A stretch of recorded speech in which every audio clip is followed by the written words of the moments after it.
How does Backscatter hurt mail server reputation? Have you ever wondered how your email server could be unfairly labeled as a spam source? This can happen due to a phenomenon known as backscatter. Let's break down what backscatter is and how it impacts your mail server's reputation. Backscatter occurs when your mail server receives bounce messages for emails it never sent. This happens when spammers use your email address as a fake sender. When these spam emails are undeliverable, the receiving mail server sends a bounce message back to your server. This flood of unwanted notifications can harm your server's reputation. One major issue is the risk of being blacklisted. Mail servers and spam filters keep an eye on domains and internet protocol addresses for spam-like behavior.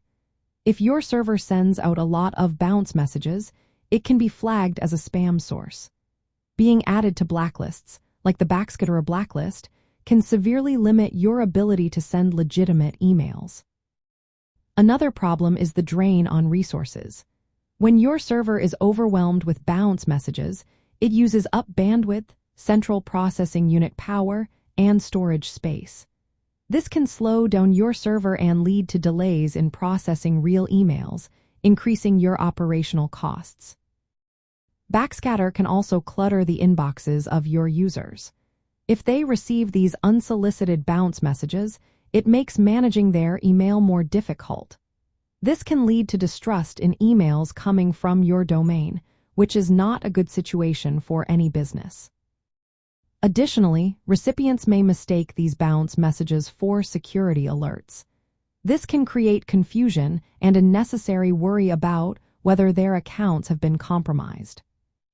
From a technical standpoint, backscatter happens because some mail servers generate bounce messages after the initial simple mail transfer protocol connection phase. This often occurs due to spam filtering or antivirus scanning that takes place after the sender disconnects. Since the spammer forged the sender address, the bounce message returns to your domain instead of the spammer. To avoid backscatter, it is best to reject spam emails during the simple mail transfer protocol transaction itself. This means not accepting the message in the first place.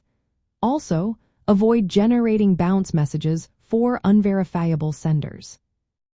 In the broader context of how the internet operates, Backscatter highlights the challenges of email routing and authentication. It shows why protocols like Sender Policy Framework, Domain Keys Identified Mail, and domain-based message authentication, reporting, and conformance are important. These protocols help verify sender identity and reduce the chances of spoofing. Properly configuring these protocols at the domain name system level and in mail servers can help prevent backscatter. Understanding network routing and internet protocol address management is also essential. Blacklists often track internet protocol addresses. If your mail server's internet protocol address gets blacklisted due to backscatter, it can affect your network's reputation and email deliverability worldwide. Data centers and hosting providers may impose restrictions or penalties on internet protocol addresses involved in backscatter, which can impact your hosting and bandwidth usage. In summary, backscatter can damage your mail server's reputation by linking your domain and internet protocol address to spam activity through misdirected bounce messages. This can lead to blacklisting, resource strain, and reduced email deliverability.